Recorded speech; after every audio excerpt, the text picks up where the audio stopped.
Sejam muito bem-vindos a mais uma live do Projeto Gestão de Pessoas e Negócios. Eu sou Juliana Mantovani. Fala aí, Nádia, se apresenta aí. E pessoal, sejam bem-vindos a mais uma live. Eu sou a Nádia Ganda, consultora de RH. Pessoal, última live do ano, né, desse nosso projeto. E queria saber se está dando para ouvir, se vocês estão... se está dando para ouvir o nosso áudio, meu e da Nádia. Ok, então podemos começar. Queria também dar um aviso aí, né, pessoal que está assistindo a gente, se quiser deixar alguma pergunta no bate-papo, eu estou ligada aqui no nosso chat, ao vivo aí, e caso tenha algumas perguntas, a gente vai estar respondendo aí, a Nádia, principalmente, que o tema hoje é basicamente responsabilidade dela. Então é isso, o tema de hoje é recrutamento e seleção, a importância desse processo nos resultados da organização. E a gente escolheu esse tema porque foi algo que impactou bastante a DataC nesse último ano, né, em 2020. Apesar de ter sido um ano difícil, a gente acabou tendo algumas contratações. Os nossos clientes sabem aí, tanto que a parte da contabilidade e essa mudança de leis o tempo todo, essa quantidade de medida provisória, tanto que isso impactou aí nos nossos atendimentos. Então, a gente acabou fazendo algumas contratações e contratar as pessoas certas nesse momento de tanta incerteza era muito importante para a gente, né? E acabou que ter um processo de recrutamento e seleção mais profissional, mais estratégico, com ferramentas mesmo, né? Com ciência aplicada aí nessa questão, com certeza fez diferença para a gente. Inclusive, eu estava até conversando com a Nádia aqui sobre um treinamento que ela tem feito com novos colaboradores e ela me sinalizou que foram boas escolhas, principalmente com relação ao fit cultural da nossa empresa, né, ao alinhamento entre os nossos valores dos colaboradores, metas e objetivos de vida também, né, tanto da organização quanto dos líderes e dos colaboradores. Então, a gente viu que isso é algo que tem feito diferença na nossa empresa. Então, a gente queria compartilhar. E, além disso, também eu acho que é um assunto legal para fechar o ano, né, Nádia? Vem um ano novo aí. A nossa torcida é que seja um ano muito de recuperação mesmo da economia, da gente voltar com todo vapor e torce também para que novos empregos sejam gerados e que as seleções sejam feitas aí da melhor maneira possível para que as empresas consigam alcançar níveis mais altos. Então, é isso. Então, a gente vai estar compartilhando um pouquinho aí de como foi esse processo na DataC. A Nádia é referência aí na nossa região com relação a recrutamento. Acho que todos os meus amigos empreendedores, com todo mundo que eu convivo, eles fazem recrutamento e seleção com a Nádia. Eu nem sei se tem agenda, né, Nádia? Disponível. Apertadinho. 2020 já estamos aí fechados. Pois é. Então, Nádia, eu vou começar te perguntando aí o que de fato é um processo de recrutamento e seleção estratégico, e fique à vontade aí para trazer todo o seu conhecimento para a gente. Beleza, obrigada, Juliana. Então, gente, esse é um tema que eu gosto muito de falar, porque eu costumo dizer que o processo de recrutamento e seleção, ele é o início, né, de tudo, assim, ele é a porta de entrada, de fato, aí das pessoas nas empresas. E eu escuto muito né, os empresários, os gestores me procurando, falando, Nádia, eu não acerto nas contratações, né, eu contrato e as pessoas saem, dá 3 meses, elas, ou a gente desliga, ou elas vão embora, ou elas ficam menos de um ano e saem, e aí eu não estou conseguindo selecionar, de fato, alguém que permaneça na empresa, que faça uma história com a gente. Ou eu escuto o contrário, pessoas também que entram nas empresas e falam, Nádia, eu entrei, tem só 3 meses que eu estou na empresa, não estou satisfeito, já estou pensando em sair, e isso, na maioria das vezes, é o quê? Reflexo de uma seleção conduzida, às vezes, de uma forma pouco técnica, né, às vezes um processo seletivo feito na correria, ou feito muito baseado aí no feeling, né, e nem sempre isso dá resultado.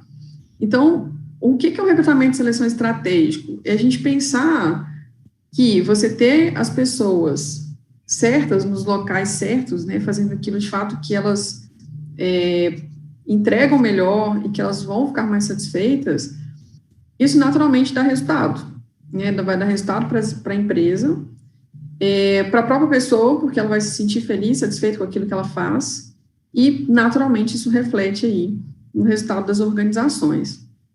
Isso, gente, não é um processo simples, né? Então, hoje, quando alguém me procura na consultoria e fala, Nádia, eu preciso fazer uma contratação. A primeira pergunta que eu faço para ela, você precisa dessa pessoa em quanto tempo? E aí, se ela me fala assim, para ontem. Aí eu falo, olha, então, eu não posso te ajudar. Porque para ontem eu não consigo fazer um processo seletivo adequado, né? Um processo seletivo, de fato, técnico, profissional. Porque isso exige tempo, dedicação, aplicação de ferramentas adequadas, e a gente não consegue fazer isso de um dia para o outro. E aí, muitas vezes, a consciência que os gestores não têm é que, às vezes, ele quer fazer o processo de seleção na correria, né, não, eu preciso dessa pessoa aqui até sexta-feira, e aí faz uma entrevista com aquela pessoa, e o que acontece? A pessoa não fica. Então, é pior, porque ele gastou tempo, ele gastou treinamento, gastou recurso financeiro, né, para admitir, para desligar aquela pessoa, sendo que se ele tivesse, talvez, dedicado um pouco mais ao processo, né, aguardado em 15 dias, 20 dias, um mês que fosse, ele faria uma contratação mais assertiva e não teria esse problema lá na frente de rotatividade. Então, ser estratégico, gente, é pensar que escolher bem as pessoas que vão trabalhar com você na sua empresa vai fazer toda a diferença na sua performance, né, na performance da sua organização. Então, isso é um recrutamento e seleção estratégico. Nádia, é legal falar também que todo empresário sabe, né, o custo que é ter uma pessoa que não vai ficar na empresa, né? E às vezes você até identifica que isso não vai ficar, e por você precisar muito de alguém, você vai deixando que fica cada vez pior, né? Fica cada vez mais difícil, fica mais caro depois para mandar embora, e causa um desgaste mesmo, até na própria relação da empresa com aquele colaborador, né? Geralmente, quando a empresa não está satisfeita com o colaborador, é provável que o colaborador também não esteja satisfeito com a empresa, né? Exatamente. E aí, você até falou essa questão, um ponto interessante, acho que pode até ser tema para alguma live em algum momento, essa questão de pedir, de ir atrás de você para fazer um recrutamento para ontem.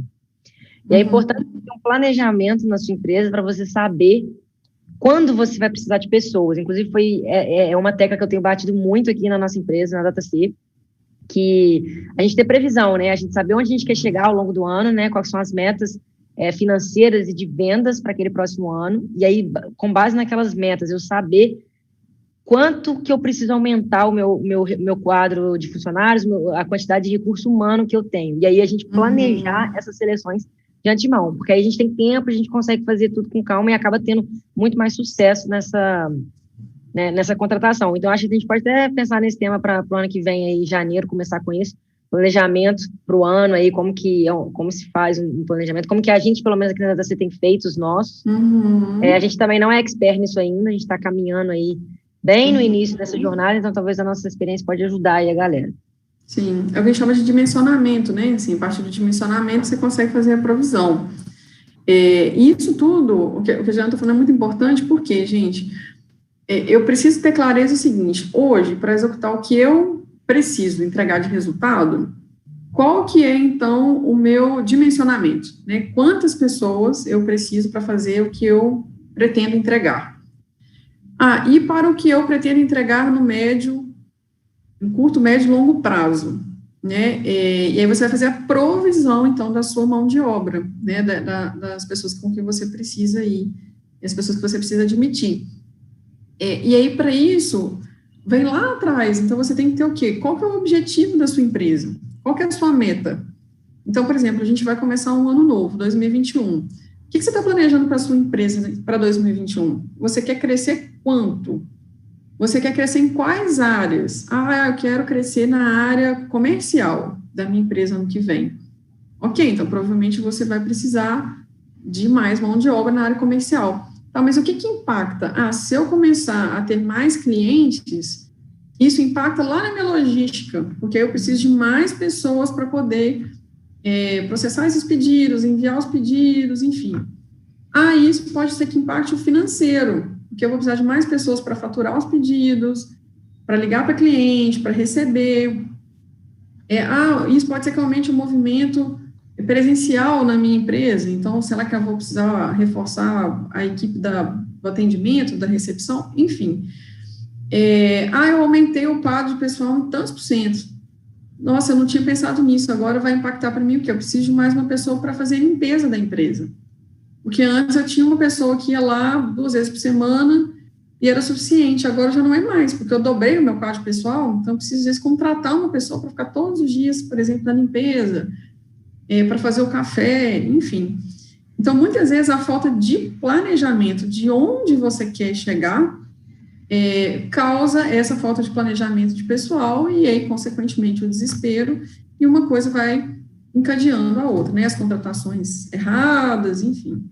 Isso vai se refletir em todos os departamentos da empresa, né? Porque você contrata sem saber se podia, sem ter feito as contas devidas, e aí você está cheio de gente, e aí vende, sei lá, 80% da sua meta, e aí ferra tudo.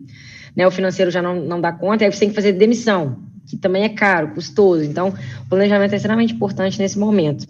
E não só planejamento, né, Nádia? Mas você ter também, por exemplo, não dá para fazer um recrutamento estratégico sem você saber o que você precisa, o que aquele cargo exige.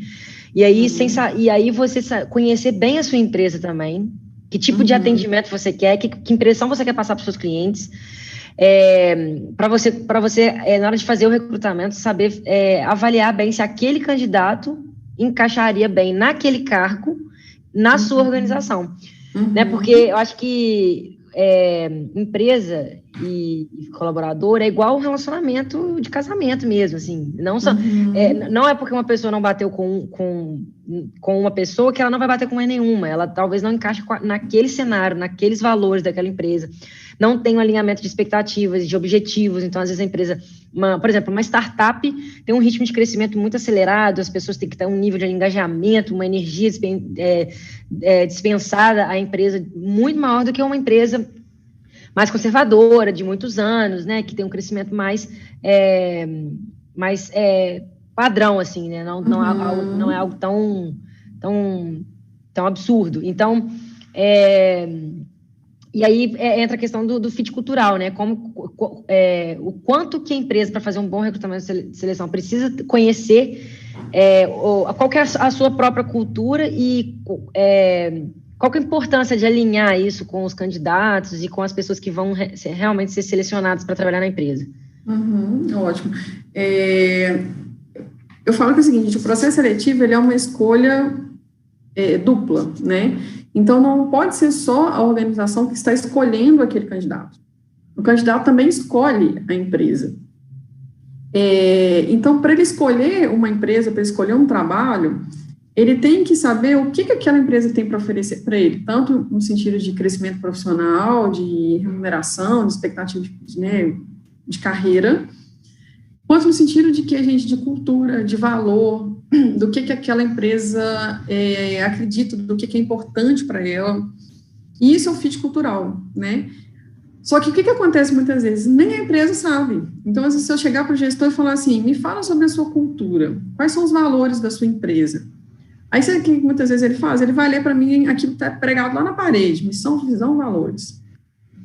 Tá, mas de fato, o quanto que aquilo faz sentido na realidade hoje? Às vezes são os valores que ele tinha lá 10 anos atrás. E a empresa hoje já é outra, já tem um ritmo totalmente diferente, tem uma necessidade totalmente diferente. Então, o que é valor para a sua empresa? Hoje para a minha empresa é valor, vamos até dizer da TC, por exemplo, se importar. Isso é valor para mim, enquanto gestor, e eu quero que isso seja valor na minha empresa. Então, a gente precisa encontrar pessoas que tenham match, né, que combine, ou seja, que os valores dela estejam em harmonia com os nossos valores.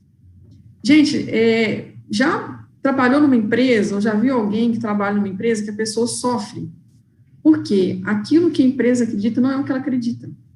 E ela chega em casa e fala assim, nossa, meu gestor hoje me pediu para fazer uma coisa que foi totalmente contra o que eu acredito, o que eu penso. Isso gera sofrimento, né, na pessoa. Às vezes ela precisa do trabalho, mas ela não se sente satisfeita naquele lugar, porque ela não se sente à vontade ali. Então, isso é o quê? Falta de fit cultural. Então, hoje, é uma das coisas que a gente mais busca nos candidatos, né? A gente busca o quê? Soft skills, são as competências comportamentais, muito mais, às vezes, do que as competências técnicas, e fit cultural. Então, será que o que essa pessoa acredita para ela, né, para a vida dela, o que norteia a vida dela, está em harmonia com o que a gente acredita para a nossa? Outro, por exemplo, um valor para a DataC é o quê? Desenvolvimento permanente, essa busca constante por crescimento pessoal e profissional, no sentido de nos tornarmos pessoas melhores, enquanto indivíduo e enquanto profissional. Será que isso é um valor para aquela pessoa? Porque se não for, ela pode ser que a gente incomode ela, porque para a gente essa busca contínua é extremamente importante. Então, se aquela pessoa não tem isso como uma prioridade na vida dela, então, se a gente, por exemplo, dizer para ela assim, olha, esse mês a gente vai ler um livro sobre autoconhecimento, a gente vai ler um livro que vai nos ajudar a melhorar o nosso atendimento para o cliente. Se isso for sofrido para ela, porque isso para ela não é valor, não é importante, a gente vai começar a ter o quê? Incompatibilidades. Porque ela fala assim, pô, a empresa está me cobrando uma coisa que eu não acho que eu tenho que fazer. Por que ela acha que ela não tem que fazer? Porque aquilo não é importante para ela. Aquilo não é valor para ela. E para a gente é muito importante. E nessa questão de valores, Nádia, é importante a gente falar que não existe, né, certo e errado. Não tem valor certo, valor errado. Tem exatamente o alinhamento, né? Então, a pessoa às vezes não tem aquele valor, aquilo não é algo forte para ela, ela não vê necessidade de fazer aquilo, então ela não vai se adequar bem à DataC. Mas ela pode se adequar muito bem, ser um excelente profissional em outra organização. Perfeito, exatamente. A gente até fala isso nos nossos processos seletivos, assim, com as pessoas. Fala, gente, se você não foi aprovado, não é sinal de que você não é um bom candidato, né, de que você não seja competente. Pelo contrário, assim, não tem nada a ver. É uma questão, inclusive, de momento. Talvez se você fizer processo seletivo na DataC de novo, daqui 6 meses, daqui 1 ano, pode ser que você seja aprovado, porque, às vezes, nesse momento em que a gente está buscando, a gente encontrou mais em outro candidato do que em você. E isso pode, lá na frente, ser diferente, porque a gente pode estar buscando outra coisa daqui a um tempo. E aí, uma forma da gente já alinhar esse fit cultural, gente, é você deixar claro já para as pessoas qual que é a cultura da sua empresa. Não só no processo seletivo, mas quando, por exemplo, uma pessoa entrar na rede social da sua empresa, onde que está lá, explícito, assim, o que vocês acreditam? E eu não estou falando que é de ter lá um post, né, esses são os nossos valores, e aí tem lá, escrito lá, 5, 10, enfim. Não, é nas ações, né? Então, quando a pessoa entra, por exemplo, no Instagram da DataC, e vê lá, a gente tem o Data Talk, a gente tem o Lab, que são momentos que a gente troca conhecimento, né, que a gente busca esse autodesenvolvimento. Mas fala, pô, essa empresa, tá vendo, ela valoriza esse tipo de ação. E aí você se identifica ou não com aquilo. Então, se você se identifica, quando abre um processo seletivo para a DataC, você fala, opa, quero me inscrever. Eu me identifico com a cultura daquela empresa. Ou falar, não tenho muito, até acho a DataC legal, mas assim, não me identifico muito com essas coisas que eles fazem lá, não. Tem até uma empresa aqui em Ubá, que eu sou parceira também, e que isso é muito nítido, assim, quando a gente divulga uma vaga para lá, a gente recebe 200 currículos, assim, e todo mundo que a gente pergunta, por que você mandou currículo? Nossa, porque eu vejo as coisas que vocês fazem pelo Instagram, e eu fico morrendo de vontade de vir para cá, porque isso para mim também é importante, esse tipo de ação. Então, essa identificação, ela tem que ser anterior, e isso já facilita muito o processo seletivo. Então, às vezes, a gente, enquanto empresa, não se preocupa tanto com isso, né? Mas divulgar isso é importante, deixar as pessoas cientes de como que a gente funciona, o que é importante para a gente. É interessante, a gente está falando sobre fit cultural, né? Então, a importância da cultura na empresa. E, às vezes, a gente acha que não tem uma cultura. Assim, minha empresa não tem uma cultura definida. Mas, na verdade, tem. Talvez não seja a cultura que você gostaria que fosse, né? A cultura da empresa, mas tem. uma cultura. Todo mundo tem uma cultura, né? Uma maneira de fazer as coisas, uma impressão que passa, isso tudo faz parte da cultura. Então, se você, gestor, não conhece a cultura da sua empresa, não trabalha para criar uma cultura, de qualquer maneira, a cultura está sendo formada, né? Então, é importante estar atento a esse ponto. Eu acho que também é outro assunto de live, a gente pode falar sobre cultura de empresa. Bem legal também esse tema. Ronaldo, então agora vamos para o processo mais na prática mesmo, dar algumas dicas para o pessoal aí. Às vezes a pessoa quer implementar um processo um pouco mais profissional na empresa dela, e ela pode fazer isso até mesmo sem a ajuda de uma consultora como você. Às vezes, com algumas dicas aqui, já dá para ter grandes ganhos, né, na performance. Claro que não, um profissional à frente do processo de seleção fica tudo muito mais fácil, né, muito melhor, mas a ideia, eu acho que é a gente trazer um pouco desse conhecimento para que as pessoas comecem a aplicar isso nos processos de seleção deles. Sim. Quais são as etapas, assim, de um bom processo de recrutamento e seleção? Um processo estratégico e profissional. Certo.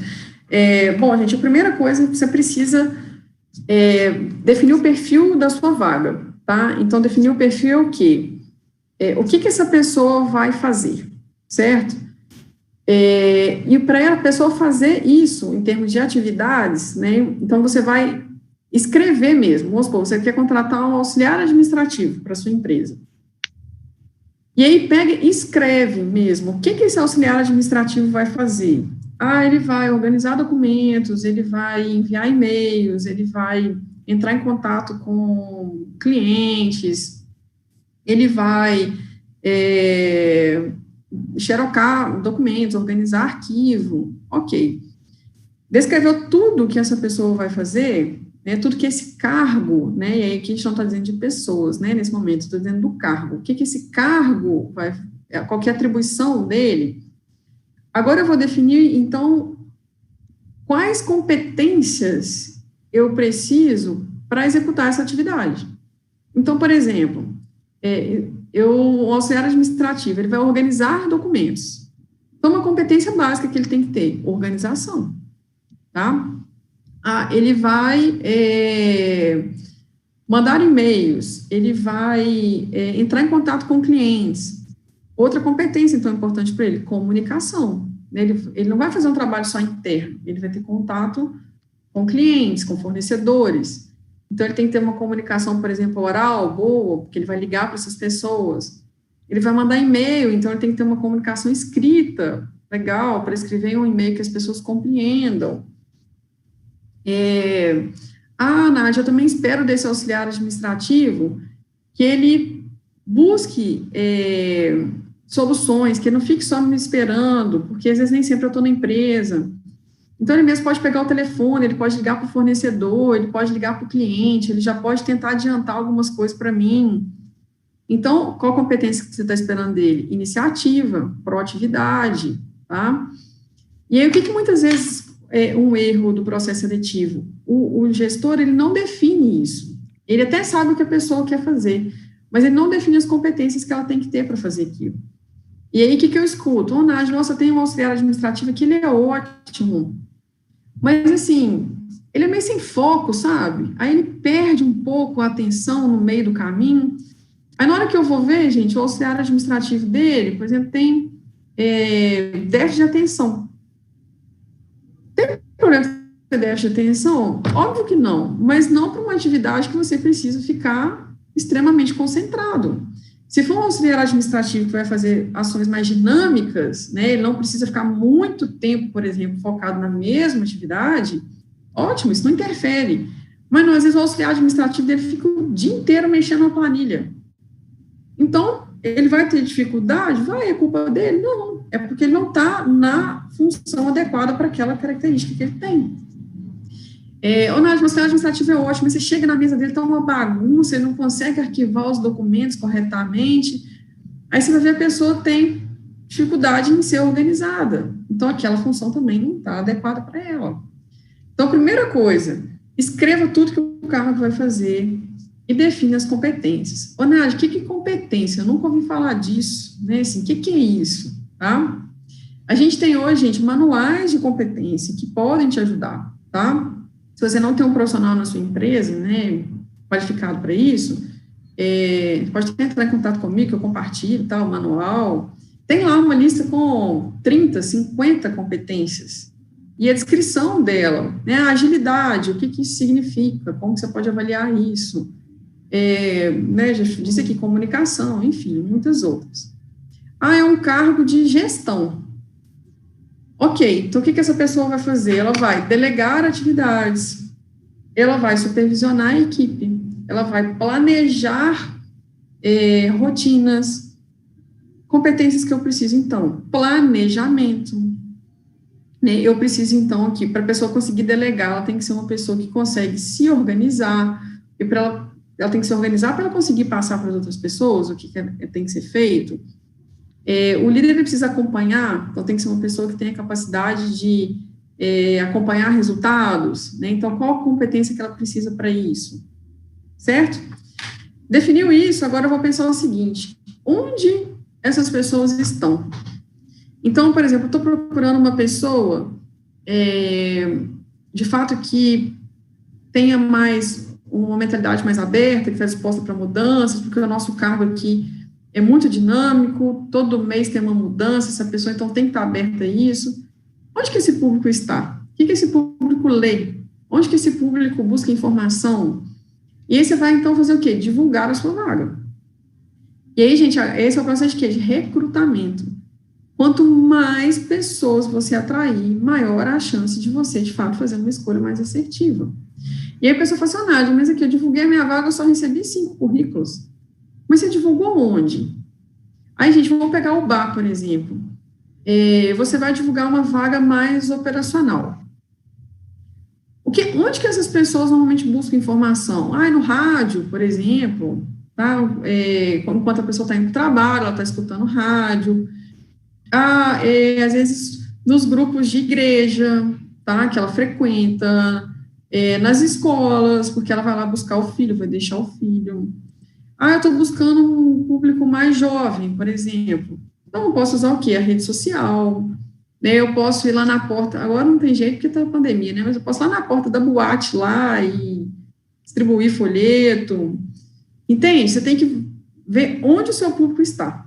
Esse público é um público que acessa, que tem LinkedIn, né? Que tem rede social focada mesmo no trabalho profissional.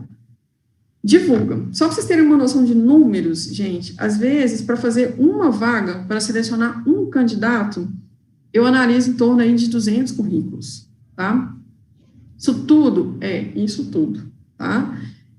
Então, se você não fizer uma divulgação assertiva, pode ser que você tenha um número de currículos muito baixo, que você encontre bons candidatos, mas que não estejam adequados para o perfil que você está buscando naquele momento. Então, a divulgação, ela tem que ser no canal certo e num tempo também adequado. Não adianta você divulgar a vaga 2 dias. Né? Eu te sugiro pelo menos aí de 10 a 15 dias de divulgação. Se você puder divulgar mais, divulgue mais. Ô, Nádia, e isso aí é até um paralelo aí com o processo comercial, né, de vendas para clientes. Do mesmo jeito que você seleciona candidatos, a gente deveria selecionar também os clientes, né? E aí o cliente a gente sabe, a gente tem que anunciar, muitas pessoas têm que ter contato com a nossa marca para a gente, de fato, fechar uma venda, né? Principalmente negócios mais complexos, como o da DataC, né? Venda B2B e venda mais consultiva, a gente sabe tanto que taxa de conversão aí de 10%, então você tem 100 contatos para fechar 10 clientes, 10 contatos para fechar um. E a mesma coisa no processo de recrutamento de funcionário, né? Então, quando a gente quer mesmo achar a pessoa certa, que vai ter aquele encaixe perfeito, que vai ter uma boa jornada dentro da empresa, trazer resultado e conseguir crescer, realmente não vai ser fácil. Então, é importante ter essa fase aí de como se você estivesse vendendo mesmo a vaga para as pessoas que queiram comprar aquela ideia ali. Isso. Inclusive, existe até marketing voltado para isso, né? Que é o Employee Brand. Fazer um marketing voltado para atrair pessoas que queiram trabalhar na sua marca. Isso aí, exatamente. E quando a Juliana fala disso, gente, aí por exemplo, a questão do anúncio, né? Pense se você viu um anúncio de um hot dog. Aí o anúncio, assim, uma foto mais ou menos, né? A pessoa postou, escreveu ali mais ou menos e tal. Você pode até dar vontade de comer aquele hot dog, beleza? Mas aí você vê um anúncio do hot dog, um anúncio trabalhado, entende? Aí você vê aquele, assim, aquele queijo derretendo, né, aquela maionese de cima, com aquele refrigerante gelado do lado, provavelmente você vai dar mais vontade de comer aquele outro hot dog. E, gente, vaga é a mesma coisa, entende? Você tem que despertar na pessoa o interesse em concorrer àquela vaga, em ler o seu anúncio. Então, se você pega e fala assim, não, aqui, Nádia, eu mesmo faço meu anúncio, eu sento no pente aqui, ó, escrevo aqui, posto, tudo bem, você pode alcançar algumas pessoas, mas se você fizer um anúncio legal, né, pegar a sua área aí de marketing, ou contrata uma pessoa só para fazer um anúncio, né, tem pessoas excelentes para fazer isso, pô, a pessoa viu o anúncio, deu vontade de ler, de mandar o currículo, de ler o negócio até o final, tá? O anúncio, gente, ele tem que ser objetivo, né, assim, você não pode colocar lá um testamento, né, que a pessoa vai ficar com preguiça de ler, então você tem que ir direto ao ponto, né, tem que, os pontos mais importantes, então, por exemplo, se é uma vaga que tem restrição de horário, já coloca no anúncio, certo? Porque você evita da pessoa ter que mandar o currículo sem necessidade de você analisar um currículo de uma pessoa que não pode. Então, por exemplo, a vaga é noturna, já coloca lá, horário noturno, porque quem não puder já nem manda o currículo, certo? É uma vaga 12/36, já coloca lá. Tem que ter disponibilidade para viagem, coloca no anúncio, disponibilidade para viagem, que aí a pessoa também, precisa de mudar de cidade, disponibilidade de mudança de cidade. Precisa falar alguma língua específica, põe lá, requisito, idioma, Excel, né? Mas não põe coisa que não precisa não, tá, gente? Porque tem gente também que enche o anúncio de requisito de coisa que não precisa, aí você está espantando o candidato. Então, assim, você tem que colocar de fato aquilo que é necessário para a função, certo? Beleza, fez um anúncio atrativo, que eu mesmo ao contrário, né, gente, eu falo com o candidato, o currículo do candidato tem que ser o anúncio do hot dog que te dá vontade de ler, entende? Então, você pega também um currículo desorganizado, com as informações bagunçadas, e você tem mais 100 currículos para ler, tem chance de você largar aquele currículo de lado e pegar o outro que está melhor. Então, fica a dica para o candidato aí também, tá? O inverso é verdadeiro. Ok. Definiu isso, divulgou bem a vaga, selecionou bem os currículos. Enquanto a sua vaga está lá divulgada, você está recebendo os currículos, você vai agora pensar nas etapas que você vai fazer para selecionar os candidatos. E aí, gente, de fato, eu sugiro, tenha a ajuda de uma mão de obra especializada nisso, tá? Aquela coisa de assim, Nádia, mas antigamente eu entrevistava e dava certo, né? Que era aquela entrevista do senso comum, do feeling ali, né? Não que o feeling não seja importante, tá, gente? É muito importante, mas a gente tem técnicas, né, apropriadas para avaliar isso. Então, só para vocês terem uma ideia hoje, no processo seletivo da DATC, a gente tem em torno aí de 4, 5 etapas. Por quê? O processo seletivo, a gente fala que ele é um funil. Então, eu começo aqui com muitos candidatos, com 100 candidatos, por exemplo. E aí eu preciso ir aplicando etapas que vão gerar para mim um funil para chegar lá na última etapa com 3 candidatos, por exemplo, de 100. Mas como é que eu vou chegar lá só com 3? O que eu sugiro, então? Primeiro, comece por etapas que você consiga alcançar mais pessoas e que tem um custo mais baixo. Por exemplo, teste psicológico. Teste psicológico é algo que exige um tempo para analisar, é custo, né, porque você tem que pagar pelo teste original, viu, gente? Não pode tirar xerox de teste. Então, é custo para você. Então, você vai deixar para fazer lá no final do funil. Então, o que você pode fazer nessa primeira etapa? Você pode fazer o que a gente faz, a gente pede um vídeo, por exemplo, para a gente já avaliar ali algumas competências, né, que eu não vou falar aqui quais são, para também não ficar dando as dicas aí para as pessoas, né, que estão participando da seleção. Isso é importante aí, Nádia, até porque a gente está com o processo aberto, né? Então, o pessoal que está assistindo aí, se candidatar também. Isso, então você pode fazer uma etapa online, por exemplo, que você pode ter mais pessoas também aí, que não gera deslocamento.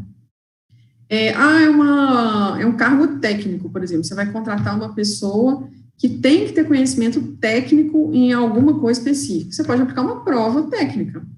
Você pode aplicar a prova em 50 pessoas ao mesmo tempo, certo?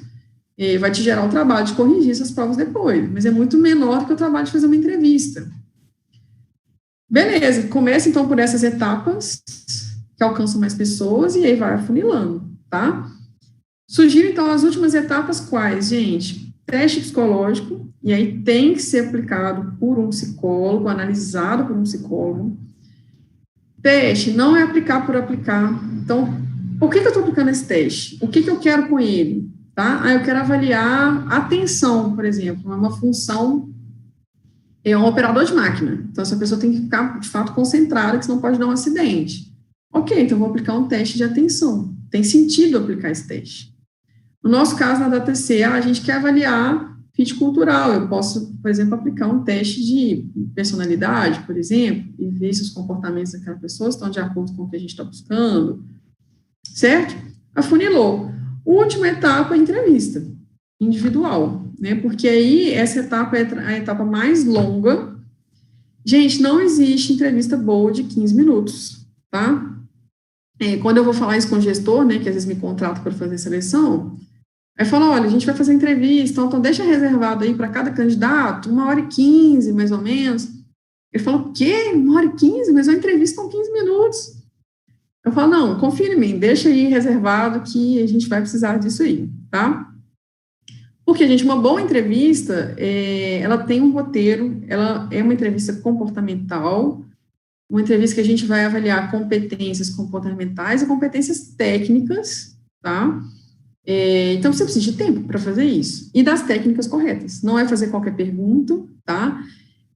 Cuidado com perguntas que não te levam a lugar nenhum, tá, gente? Tipo, aqui, qual que você gosta? Tudo bem, tá, mas qual que é o seu fundamento com essa pergunta? Entende? Se tiver um fundamento técnico, né, assim, embasado, manda bala. Mas perguntar por perguntar, cuidado com isso, tá? Então, por exemplo, as minhas entrevistas, elas são entrevistas por competências. Então, tem uma técnica específica para fazer isso, tá? Que a gente estuda muito, inclusive, para fazer. E a entrevista demora mesmo, tá, gente? Até porque o candidato já passou por várias outras etapas, né? Então, provavelmente, ele é um bom candidato já, assim, né? Então, você acaba tendo que avaliar várias coisas naquela entrevista ali. Isso aí. E na entrevista é a hora que a gente vai tirar as dúvidas das pessoas, tá? Então, eu falo que esse momento, por isso que ele tem que ser longo, né? Você tem que deixar claro para a pessoa, falar, olha, a gente vai te perguntar, mas você também tem que perguntar. Pergunta tudo que você quiser sobre a vaga, horário, salário, sobre a empresa, porque a pessoa também tem que saber onde que ela está entrando. Então, essa é a hora dela tirar as dúvidas dela, todas. E você tem que ser transparente, gente. Não vende uma coisa que você não vai entregar. Eu escuto demais isso. Mas por que você está querendo sair da empresa que você trabalha? Ah, não, acho que eles combinaram uma coisa comigo e não cumpriram. Então, não combina aquilo que você não vai cumprir, tá? Fala a verdade. É melhor você dizer assim, a pessoa te pergunta assim, mas tem possibilidade de crescimento na empresa? Se não existir, é melhor você falar que não. Fala, olha, infelizmente... Não tem, assim, né, o nosso salário é esse mesmo, a gente não tem perspectiva de mudança, não tem perspectiva de ter um plano de carreiras. Ok, a pessoa vai entrar sabendo disso. No que você fala, não, a gente tem que super oportunidade. Aí a pessoa, fica lá 3 anos, nada aconteceu com ela. Não, vai ficar insatisfeita mesmo, tá? Evitar perguntas constrangedoras, né, gente, assim, perguntas que invadam ali a intimidade desse candidato, tá? Uma entrevista de emprego, né? Você não está ali entrevistando uma pessoa que vai ser seu namorado, né? Então, você não tem que saber da vida pessoal aí dessa pessoa. Nosso foco não é esse, o foco é profissional. Então, isso é muito importante. Uma dica, como a entrevista é longa, né? A Juliana já quase me matou uma vez, porque a gente fez 4 entrevistas numa tarde. Chegou no final do dia, pelo amor de Deus, não estou raciocinando mais. Então, se coloca esse limite, né, assim, 2 entrevistas por vez, no máximo 1 e 3, para você ter o mesmo pique lá na última entrevista que você teve na primeira, tá? E aí, uma coisa que é muito importante, respeito ao candidato, gente, em todas as etapas. Então, dá retorno para todo mundo em todas as etapas. Desde a primeira lá, você falar que você recebeu o currículo daquela pessoa, que você está analisando. Ah, foi reprovada na primeira etapa. Conta para ela que ela foi reprovada, tá? Porque, gente, é muito ruim essa expectativa. Você está concorrendo a um processo seletivo, você não sabe se você foi aprovado, se não foi, o que está acontecendo. Isso é uma coisa básica. Na consultoria, é uma coisa que a gente faz, assim, com toda certeza, e os candidatos elogiam muito isso. Eles falam, nossa, a gente acha isso um diferencial, porque a gente não recebe retorno de nenhum processo seletivo que a gente participa, tá? É uma coisa básica, mas que faz diferença. E até uma chance de você dar àquela pessoa, né, uma oportunidade para melhorar nas próximas seleções que ela for participar, até mesmo na sua empresa. Às vezes ela vai participar de um novo processo no futuro e ela já conseguiu desenvolver algumas coisas através do feedback que foi dado a ela durante o processo. Isso aí. Isso aconteceu recente agora. São poucos candidatos que pedem esse retorno individualizado, né? Teve um candidato que me pediu, eu dei o retorno para ele, e foi muito importante, assim, porque ele não tinha consciência do potencial que ele tinha, sabe? Assim, das competências que ele já tinha desenvolvidas. Então, o feedback foi fundamental para ele, assim. E a gente tem esse dever, né, de dizer isso para as pessoas.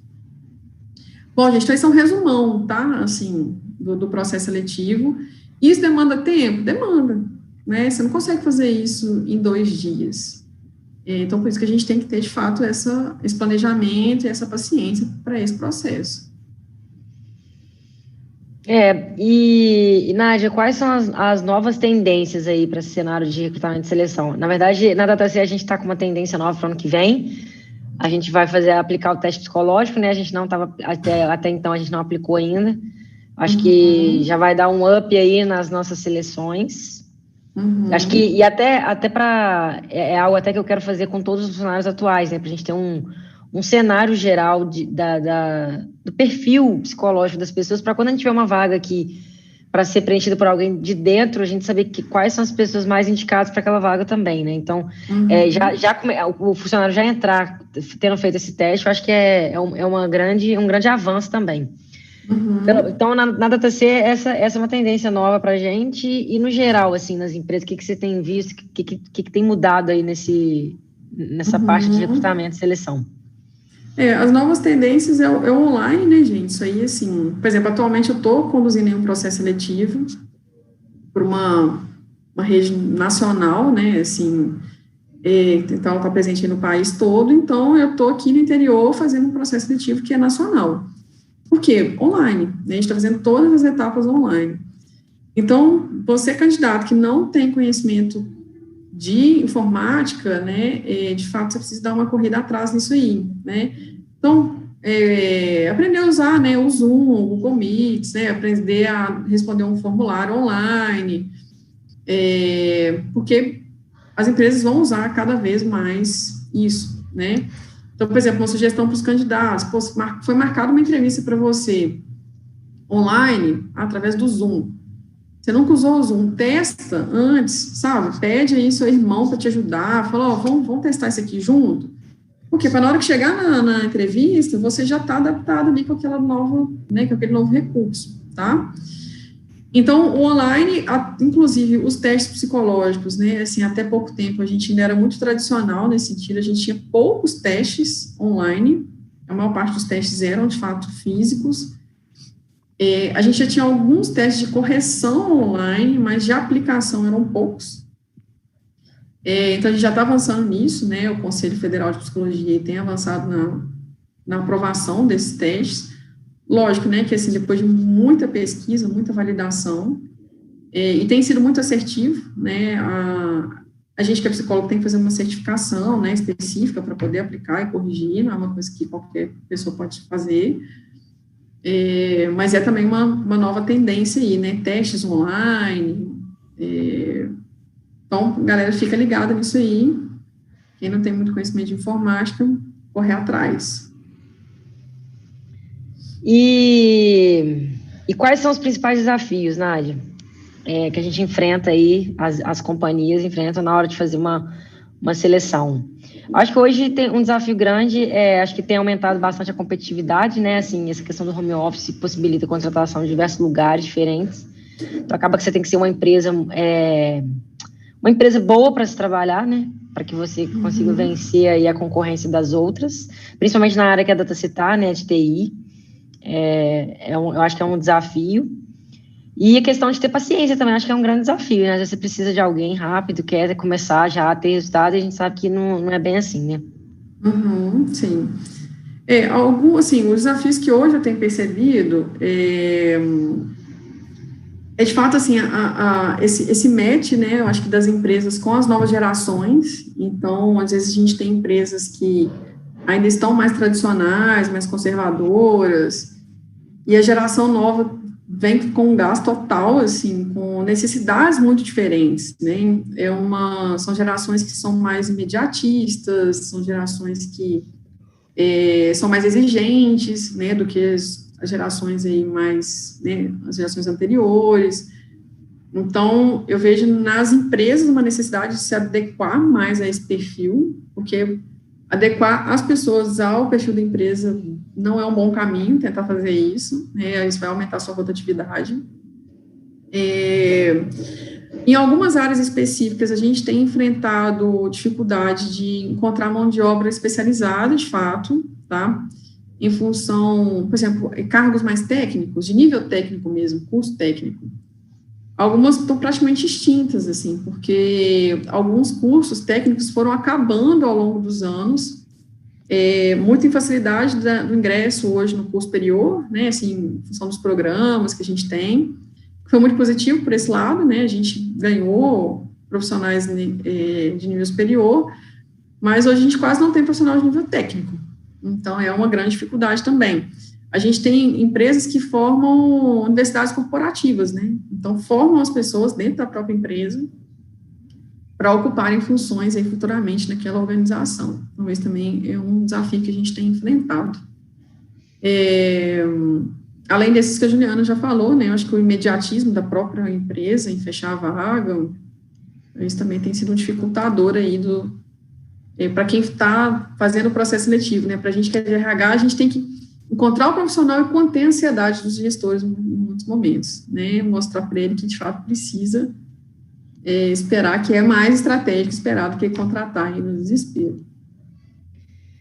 E, Nádia, para a gente fechar aí, qual que é o papel do RH, né, nesse recrutamento de seleção, e do gestor, principalmente? E quando eu falo gestor, não só o dono da empresa, né, porque às vezes o dono da empresa nem vai se envolver naquela contratação, mas a pessoa líder direto para aquele cargo ali. Qual que é o papel deles nesse processo? Ótimo. Isso é muito importante, né, nessa pergunta, porque são papéis diferentes, né, assim... o RH, gente, ele tem um papel dentro das empresas de staff, né, ele é ali apoio, né, para os gestores, e às vezes os gestores querem delegar para o RH a função que é deles, né, então ele quer delegar para o RH uma responsabilidade que o RH não tem como ter. Então, o papel do gestor nesse processo primeiro, definir claramente o que ele quer. E aí o RH vai ajudá-lo nisso, vai fazer as perguntas certas para ele de fato entender o que ele precisa naquele momento. E é diferente, tá, gente? O que ele quer do que ele precisa também precisa estar claro, porque às vezes o gestor chega para a gente e fala assim: não, Nádia, porque eu quero uma pessoa que saiba falar inglês e espanhol, que tenha Excel avançado, que já tenha trabalhado com isso, com aquilo, que tenha experiência e tal. Aí a gente escuta. E aí a gente vai ver o que a pessoa vai fazer. Fala, tá, então agora me conta o que ela vai fazer. E o nosso papel enquanto RH é falar assim: Juliana, mas para fazer isso, essa pessoa de fato precisa saber falar inglês e espanhol? Aí a gente fala assim: não, realmente, eu queria que ela soubesse, mas não precisa mesmo não. Ela precisa de Excel avançado? Será que o Excel intermediário já não corresponde isso que a gente está precisando? É verdade, o Excel intermediário sim. Então, o gestor tem esse papel de definir o que ele precisa e a gente de ajudá-lo nesse processo, tá? O RH tem o papel de conduzir o processo seletivo da parte psicológica, comportamental, né, toda essa parte de estrutura. O gestor tem o papel de fazer avaliação técnica, porque a gente não tem essa possibilidade. Como é que eu vou avaliar um engenheiro civil, por exemplo? Eu não tenho conhecimento para isso, tá? Então, ele tem que fazer isso. E aí ele vai dar suporte para a gente. Por exemplo, eu preciso aplicar uma prova. Quem vai elaborar essa prova? O gestor, né? A gente vai só aplicar, por exemplo, mas ele que vai elaborar e corrigir essa prova. E uma coisa muito importante, que é um desafio para a gente do RH, e às vezes, inclusive, é uma frustração, porque a decisão, gente, ela é do gestor, ela não é nossa. Então, às vezes a gente tem ali um excelente candidato, a gente fez uma avaliação, e ele está, assim, coladinho, né, deu match mesmo, assim, fit cultural, competência técnica, enfim. E aí o gestor decide pelo outro candidato, que a gente sabe que não vai dar certo. Não porque ele não seja um bom candidato, mas porque ele não vai ter liga com a gente, por algum motivo. E aí, fala assim, Nádia, mas e aí, o que você faz? A gente, como RH, tem o papel de argumentar, tecnicamente. Fala, Juliana, eu indico mais esse candidato por esses e esses motivos. Ele está mais compatível com o nosso cargo nessas e essas competências, em relação a esse outro candidato. Esse outro candidato, a gente indicaria ele, por exemplo, para um outro cargo, aqui dentro da empresa, ou um outro setor. Mas aí, se a Juliana falar assim, Nádia, não, mas eu quero mesmo é outro. A decisão é dela, tá? E aí a gente torce para dar certo, né? Nem sempre dá, mas a gente torce para dar.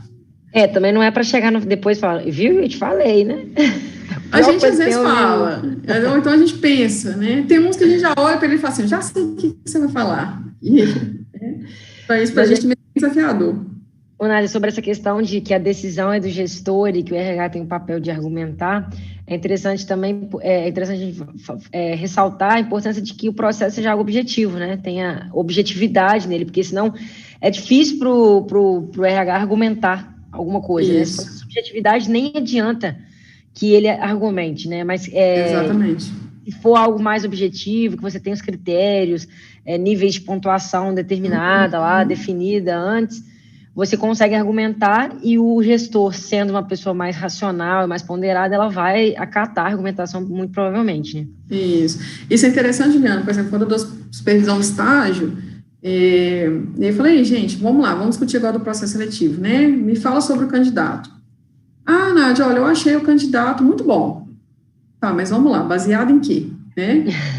Muito bom. Nossa, eu achei ele, assim, organizado. Falei, tá, mas baseado em quê? Né? Então, por isso que a gente tem que ter técnica. Então, as técnicas que a gente tem para avaliar isso vão nos dar esse embasamento, para dizer, olha, Juliana, esse candidato, ele é organizado, por conta disso, que foi avaliado durante o processo seletivo, tá? E aí, gente, uma coisa que eu quero ressaltar muito, assim, nesses nossos minutos finais, não adianta a gente fazer um processo seletivo lindo, maravilhoso, contratar uma pessoa super adequada para o que a gente está buscando, se a gente não tiver outros processos de gestão de pessoas dentro da empresa. Porque aí você contratou, mas você não tem treinamento. Aí aquela pessoa entrou, ficou perdida, ninguém ensinou nada para ela não conseguiu fazer o que ela tinha que fazer, provavelmente ela vai sair. Beleza, você até tem um processo de treinamento, mas você não tem um processo de retenção dessas pessoas. Então, essa pessoa entrou, está desenvolvendo, mas e aí? Como é que você está reconhecendo essas pessoas, né? Você não tem lideranças bem desenvolvidas. Então, você até tem, você tem treinamento, tem recompensa, mas o líder não tem habilidade de liderança. E aí, aquela pessoa, às vezes, deixa o trabalho por conta do líder. Então, isso acontece, tá? E aí, a gente, como RH, tem que fazer esse diagnóstico. Às vezes, você está ali batalhando, faz uma seleção, 2, 3, 10, e todo mundo sai. Mas todo mundo está saindo por quê? Não é porque a gente contratou errado, é porque a gente não está conseguindo manter essas pessoas dentro da empresa. Então, é um ciclo, né? Ele tem que se fechar aí. Muito bom, Nádia. Não tivemos perguntas hoje aí, a galera está mais silenciosa. Mas é isso, pessoal. Hoje é o último do ano, né? Então, a gente se despede de 2020 com vocês aí. Hoje, e a gente volta em janeiro. Ainda não definimos se vai ser na primeira semana ou na segunda, acho que vai ser na segunda, que vai estar voltando do recesso aí de final de ano, até a gente elaborar o tema direitinho. Provavelmente vai ser na segunda semana de janeiro. A gente volta com mais gestão de pessoas e negócios aí para vocês. E é isso, né, Nádia? Desejamos a todos aí um bom resto de ano aí. Ainda tem muitos dias pela frente, né? Ainda dá para fazer muita coisa esse ano, né? Não dá para jogar toalha ainda não. Isso aí. É uma dica, né, gente? Planejem aí o seu próximo ano, tá? Use esse resto de ano para avaliar como que foi o seu 2020, né? O que você alcançou, o que a sua empresa alcançou, e o que você quer, então, para o seu 2021, e transforme isso em ação, né? Assim, então, tá, para alcançar isso, o que eu preciso? Né, dentro da minha empresa, para alcançar isso, quais ações que eu preciso ter? Busca ajuda, tá, gente? E aí, quando eu estou dizendo, não estou falando só ajuda do RH, não. Às vezes você está precisando de ajuda de um consultor de marketing financeiro, né? Não fica quebrando cabeça sozinho com as coisas, né? Busca quem vai poder te ajudar naquilo ali. O tempo que você está perdendo, o recurso que você está perdendo, às vezes você podia estar investindo e tendo mais resultado. Então, muito obrigada pela parceria aí durante esse ano, né? A gente se vê em breve aí de novo, se Deus quiser. É isso aí, pessoal. Muito obrigada. Boa noite a todos e até a próxima. Tchau, tchau.